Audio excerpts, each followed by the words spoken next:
नमस्कार, मैं संजय कुमार, अतिथि शिक्षक राजनीतिक विज्ञान विभाग, पंडित सुंदरलाल शर्मा मुक्त विश्वविद्यालय छत्तीसगढ़ बिलासपुर। आज का हमारा विषय है कंपैरेटिव पॉलिटिक्स मीन्स तुलनात्मक राजनीति। तुलनात्मक राजनीति के अर्थ, परिभाषा, महत्व एवं प्रकृति के बारे में समझने का प्रयास करेंगे।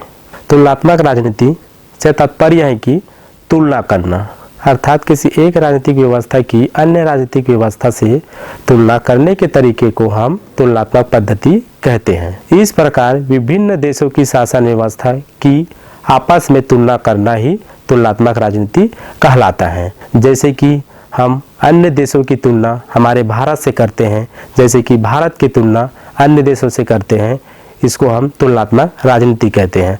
तुलनात्मक राजनीति में छोटे स्तर से तुलना नहीं कर सकते हैं। तुलनात्मक राजनीति में हम फॉरेन पॉलिसी, विदेश नीति की तुलना करते हैं। उदाहरण, जैसे कि हम अन्य राष्ट्र से हमारे भारत देश की शासन व्यवस्था को अन्य राष्ट्र की शासन व्यवस्था से तुलना करते हैं। जैसे कि अमेरिका में अध्यक्ष शासन प्रणाली और भारत में संसदात्मक शासन प्रणाली प्रचलित है। उन दोनों की शासन व्यवस्था को हम पूर्ण रूप से देखते हैं, फिर हम उनकी तुलना करते हैं कि शासन व्यवस्था कैसी है, यह हमें पता चलता है तुलनात्मक राजनीति से। तुलनात्मक राजनीति से हमें उस देश की शासन व्यवस्था, नियम, कानून सभी की तुलना करने से हमें पता चलता है कि वहाँ की नियम, कानून, व्यवस्था, शासन कैसी चल रही है। इससे हमें पता चलता है कि हमारे देश की तुलना और अन्य देश की शासन व्यवस्था से हो रही है कि नहीं, इसको हम इसमें देखते हैं। साथ ही हम तुलनात्मक राजनीति में विभिन्न देशों की निम्न तत्वों पर तुलना करते हैं।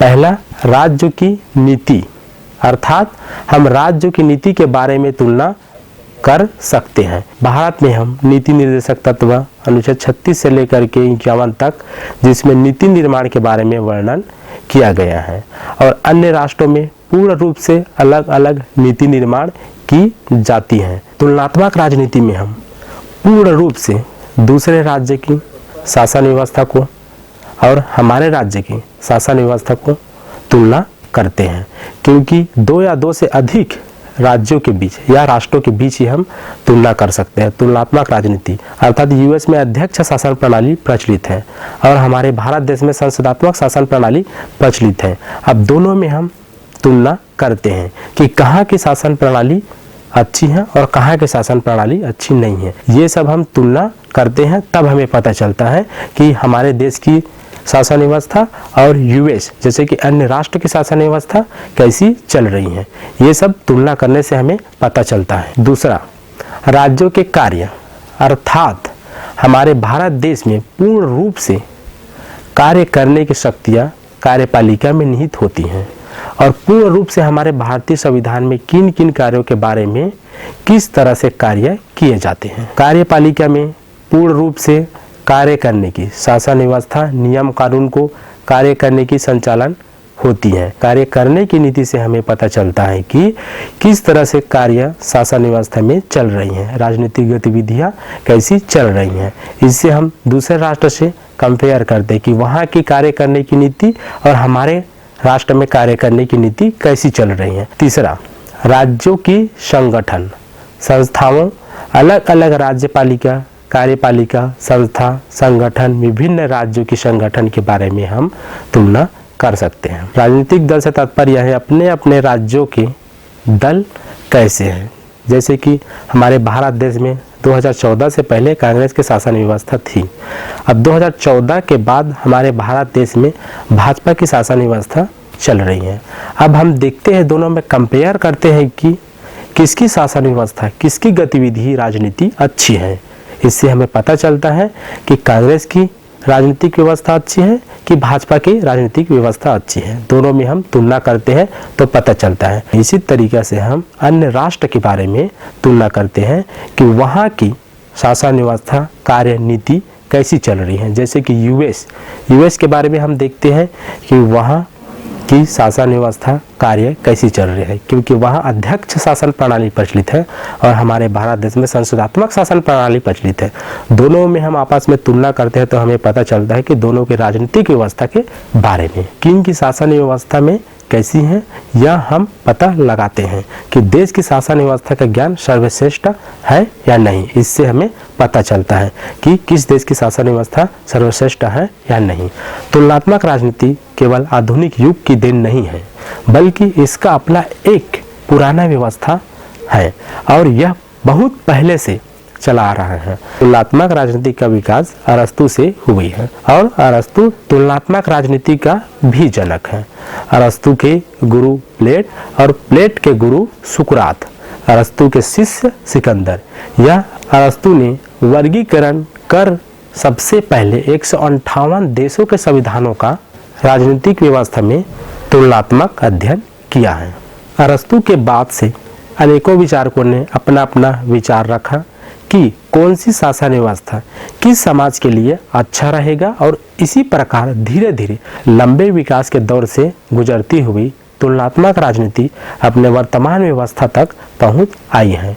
और तुलनात्मक राजनीति में अनेकों उतार चढ़ाव भी आए, फिर भी आज हर एक देश में इस व्यवस्था को अपनाया जाता है, जैसे कि ब्रिटेन, रूस, जापान और विश्व में बहुत सारे ऐसे देश हैं। सभी जगह तुलनात्मक राजनीति को अपनाया जाता है। जहां राजनीति की बात होती है वहां तुलना होना जरूरी है, क्योंकि राजनीतिक व्यवस्था जहाँ होती है वहाँ एक दूसरे से तुलना करते हैं, तभी हमारी राजनीति का शासन बागडोर सही तरीके से चलती है। तुलना करने से हमें पता चलता है कि वहाँ की शासन व्यवस्था कैसी है, वहाँ के नियम कानून कायदे कैसे हैं, किस तरह से शासन व्यवस्था वहाँ चल रही है।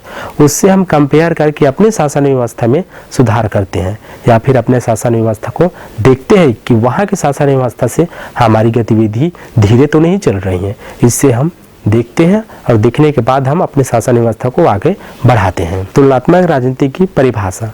विभिन्न प्रमुख राजनीतिक द्वारा विद्वानों ने तुलनात्मक राजनीति की परिभाषा निम्नानुसार दी गई है। पहला, जिन वेलेंड के अनुसार तुलनात्मक राजनीति विश्व में विभिन्न सरकारों का अध्ययन करना है। इसमें विभिन्न देशों की विधानपालिका, कार्यपालिका तथा न्यायपालिका का अध्ययन किया जाता है। साथ ही वहाँ के राजनीतिक दलों, समूह, चुनाव प्रणाली का अध्ययन किया जाता है। दूसरा, फ्रीमैन के अनुसार इसके अनुसार तुलनात्मक राजनीति का अध्ययन राजनीतिक संस्थाओं तथा सरकारों के विभिन्न प्रकार की तुलनात्मक विवेचन तथा विश्लेषण करता है। तीसरा, मैक्रेडिस के अनुसार इसका मानना है कि अरस्तु के समय से ही राजनीतिक मूल्यों, विश्वास, संस्थाओं, सरकारों और व्यवस्थाओं विविधता में शामिल रही है। विविधताओं में समान तत्वों की छानबीन करने का प्रयास को ही हम तुलनात्मक राजनीति कहते हैं। चौथा, लासवेल के अनुसार तुलनात्मक पद्धति वैज्ञानिक पद्धति की तरह ही सामान्य नियमों की खोज के लक्ष्य की प्राप्ति की विधि है। अतः इन सभी परिभाषाओं से स्पष्ट होता है कि तुलनात्मक राजनीति में दो या दो से अधिक देशों की राजनीति की तुलना की जाती है या एक ही देश की अल्प अल्प समय की राजनीति की तुलना की जाती है और देखा जाता है कि इनमें समानता क्या है और अंतर क्या है। जैसे कि एक ही देश में देखा जाए कि विभिन्न राज्यों की शासन व्यवस्था, जैसे कि भारत देश में देखा जाए छत्तीसगढ़ में कांग्रेस की सरकार चल रही है और उत्तर प्रदेश में भाजपा की सरकार चल रही है। दोनों में अब हम देखते हैं कि भाजपा की सरकार और कांग्रेस की सरकार दोनों में शासन व्यवस्था, नियम कानून कैसे चल रही हैं और किसकी गतिविधियां राजनीतिक व्यवस्था में सही सर्वश्रेष्ठ कार्य कर रही हैं। इससे हम तुलना करते हैं, तुलना करके हम पता लगाते हैं किनकी शासन व्यवस्था सही तरीके से चल रही है और किनकी शासन व्यवस्था पूर्ण रूप से नहीं चल रही है। तुलना करने का मतलब यही होता है कि एक दूसरे के शासन व्यवस्था को हम देखते हैं कि उनकी शासन व्यवस्था की सर्वश्रेष्ठ कैसी चल रही है। तुलनात्मक राजनीति की प्रकृति तुलनात्मक राजनीति लंबातात्मक तुलना है, अर्थात इसके अनुसार तुलनात्मक राजनीति एक ही देश में स्थित विभिन्न सरकारों पर स्थापित सरकारों व उनको प्रभावित करने वाले राजनीति व्यवहारों का तुलनात्मक विश्लेषण व अध्ययन है। प्रत्येक राज्य में कई स्तर पर सरकारें होती हैं, जैसे केंद्र सरकार, प्रांतीय सरकार, स्थानीय सरकार, और इस प्रकार एक ही देश में इन सरकारों का आपस में तुलना होती है। एक ही देश में विभिन्न सरकारों की तुलना लंबतात्मक तुलना कहलाती है। दूसरा, तुलनात्मक राजनीति क्षैतिज तुलना है, अर्थात तुलनात्मक राजनीति की प्राकृतिक संबंधी। दूसरी धारणा तुलनात्मक राजनीति क्षैतिज धारणा है, जो दो भागों में विभक्त है। प्रथम, एक ही देश की विभिन्न समय में उपस्थित राष्ट्र सरकारों की आपस में तुलना। द्वितीय, अल्प राज्य में उपस्थित सरकारों का आपस में तुलना। अपने देश के सरकारों की तुलना दूसरे देश से की जाती है। तुलनात्मक राजनीति का क्षेत्र। तुलनात्मक राजनीति का क्षेत्र एक बड़ा विवादास्पद प्रश्न है। इसके विषय क्षेत्र की प्रमुख समस्या यह बन जाती है कि तुलनात्मक राजनीति में क्या क्या सम्मिलित किया जाए एवं क्या क्या इसके अध्ययन से बाहर रखा जाए। तुलनात्मक राजनीति के विषय क्षेत्र को परंपरावादी और आधुनिक राजनीतिक विद्वानों में गहरा मतभेद है। जहां एक और परंपरावादी विद्वानों ने तुलनात्मक राजनीति के संकुचित अर्थ में प्रस्तुत किया है, वहीं दूसरी ओर आधुनिक विद्वानों ने इसके विषय क्षेत्र को एक विस्तृत दृष्टिकोण प्रदान करने का प्रयास किया है। अब हम इसी श्रृंखला में तुलनात्मक राजनीति का महत्व को समझने का प्रयास करेंगे। तुलनात्मक राजनीति का बहुत अधिक महत्व है अध्ययन के विषय के रूप में और अध्ययन के नए क्षेत्र के रूप में। तुलनात्मक राजनीति राजनीतिक विज्ञान का नया तत्व या अध्ययन विषय नहीं है। इसका अध्ययन उस समय से होता आ रहा है जब से राजनीतिक व्यवहार का अध्ययन आरंभ हुआ। तुलनात्मक अध्ययन प्रारंभ से ही मानव के अध्ययन का केंद्र रहा है। अरस्तु से लेकर आज तक तुलनात्मक राजनीति अध्ययन का काफी प्रचलन बढ़ा है। आज राजनीतिक व्यवहार को तुलनात्मक आधार पर समझने के लिए नए नए दृष्टिकोण और उपागम विकसित हो रहे हैं। तुलनात्मक अध्ययन या राजनीति का महत्व इन बातों से दृष्टिगोचर होता है। पहला, राजनीतिक व्यवहार को समझना। तुलनात्मक राजनीति के अध्ययन द्वारा विभिन्न राजनीति प्रक्रियाओं की समानताओं व असमानताओं का ज्ञान कराता है। इसमें राजनीतिक घटना चक्रों का भी ज्ञान होता है। तुलनात्मक अध्ययन राजनीतिक विभाजनों को भी महत्वपूर्ण जानकारी देता है। इसी के आधार पर वे राजनीति व्यवहारों व दृष्टिकोण की जांच परख करके उनकी प्रासंगिकता जांचते हैं। तुलनात्मक अध्ययन राजनेताओं के लिए मार्गदर्शन का कार्य करता है। इसके द्वारा वे जनता के लिए योग्य सुझाव प्रस्तुत करते हैं और बदलते राजनीतिक व्यवहार व्यवस्था की जानकारी ग्रहण करते हैं। उदाहरण के लिए राजनेता मतदान व्यवहार के विभिन्न तत्वों का अध्ययन करके यह निष्कर्ष तुलनात्मक आधार पर ही निकाल सकते हैं कि मतदान व्यवहार को प्रभावित करने में सबसे अधिक भूमिका किस तत्व की है। तुलनात्मक राजनीति का महत्व विद्यार्थी, शिक्षक व नागरिकों के साथ साथ जनसाधारण के लिए भी है। इससे हम यह भली भांति जान सकते हैं कि विभिन्न राजनीति के समाज के लोगों का राजनीतिक में व्यवहार परस्पर अलग क्यों होता है। इसके मूल्य और विधियां कौन सी हैं जो वे एक दूसरे को समझने के लिए प्रयोग करते हैं। इसके द्वारा राजनीतिक व्यवहार की जटिलताओं को सरलता से समझा जा सकता है। मैक्रेडिस के अनुसार तुलनात्मक राजनीति एक ऐसा मार्गदर्शन है जो घर बैठे बिठाए देश विदेश की सैर करा देता है। इसके द्वारा इस बात का पता आसानी से लगाया जा सकता है कि एक ही प्रकार की राजनीतिक व्यवस्था एक समाज में सफल और दूसरे समाज में असफल क्यों होता है। लोकतंत्र का सफल संचालन भारत में क्यों हो रहा है, पाकिस्तान में क्यों नहीं। चीन में साम्यवाद सफल है, वहीं रूस में असफल क्यों हुआ। इस प्रकार के राजनीतिक प्रश्नों का हल तलाश करने के लिए तुलनात्मक अध्ययन ही उपयोगी रहता है। राजनीतिक व्यवहार की जटिलताओं को समझे बिना इस प्रकार के प्रश्नों के उत्तर नहीं दिया जा सकता है। दूसरा, राजनीति को वैज्ञानिक स्वरूप प्रदान करना। अरस्तु के समय से ही तुलनात्मक अध्ययन द्वारा राजनीति के अध्ययन को वैज्ञानिक बनाने के प्रयास किए जा रहे हैं।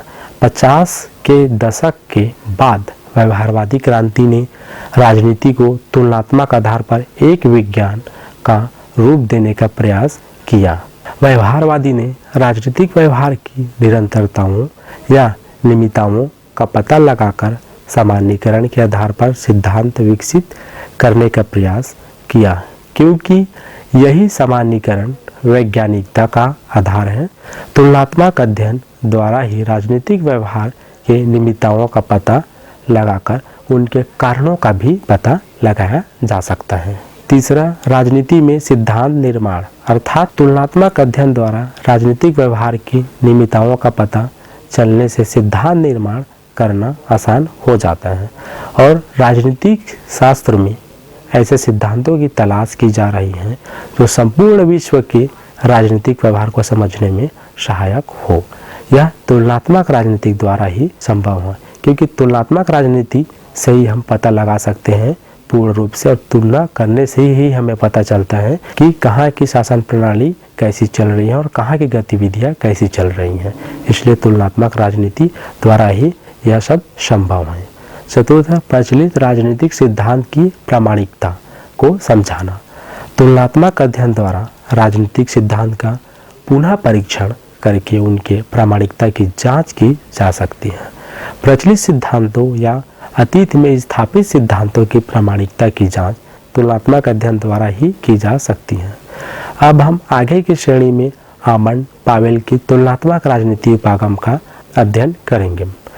जब भी हम तुलनात्मक राजनीति की बात करते हैं तो उनकी उपागम को समझना अति आवश्यक है, जो कि तुलनात्मक राजनीति का उपागम दो प्रकार के हैं। पहला, परंपरागत उपागम, अर्थात प्राचीन समय से राजनीतिक व्यवहार चली आ रही है और धीरे धीरे अनेकों विद्वानों के द्वारा परिवर्तन होता है। इसके 3 उपागम और इस प्रकार हैं। ऐतिहासिक उपागम, इस उपागम के अंतर्गत 2 राज्यों की शासन व्यवस्था प्रणालियों ऐतिहासिक विवरण तैयार करके उनकी तुलना करते हैं और यह पता लगाते हैं कि हम अपने वर्तमान लक्ष्यों की सिद्धि के लिए कौन से उपाय करने चाहिए। हम इतिहास में जाकर शासन प्रणाली का पता लगाते हैं। कानूनी औपचारिक उपागम, अलग अलग देशों के प्रचलित संविधानों के आधार पर वहाँ का शासन प्रणालियों के संगठनात्मक ढांचों, शासन के अंगों की कानूनी शक्तियों और उनके परस्पर संबंधों का विश्लेषण किया जाता है। संस्थागत उपागम, इस उपागम में अलग अलग संस्थाओं के संगठन और भूमिका का विस्तृत अध्ययन किया जाता है। शासन और राजनीति से जुड़ी सारी संस्थाओं के संगठन पर विचार किया जाता है। दूसरा, आधुनिक उपागम, अर्थात द्वितीय विश्व युद्ध के बाद विश्व 2 गुटों में बंट गया था, सोवियत संघ और यूएस में। तब साम्यवाद का उदय हुआ और बहुत सारे ऐसे राष्ट्र हैं जो पूर्ण रूप से सामने उभर कर आए। फिर बहुत सारी बातें हैं, इसमें नए नए बदलाव हुए, जिसके कारण तुलनात्मक राजनीति का अध्ययन के नए नए तरीके विकसित हुए। इसको हम आधुनिक उपागम कहते हैं। निष्कर्ष में हमें यह पता चलता है कि तुलनात्मक राजनीति में हमें यह पूर्ण रूप से पता चलता है कि देश विदेश की जानकारी और अन्य राष्ट्रों के बारे में हमें पूर्ण रूप से जानकारी तुलनात्मक राजनीति से पता चलती है और उनका ज्ञान का बोध होता है कि पूर्ण रूप से वहाँ की राजनीतिक व्यवस्था कैसी है और वहाँ की शासन व्यवस्था कैसा है। ये सब तुलना करने से हमें पता चलता है कि वहाँ की शासन व्यवस्था का ज्ञान कैसे है और राजनीति का शासन कैसे चलती है। इसके बारे में पूर्ण रूप से विभिन्न सरकारों की राजनीतिक व्यवस्था का ज्ञान भी मिलता है तुलनात्मक से। धन्यवाद।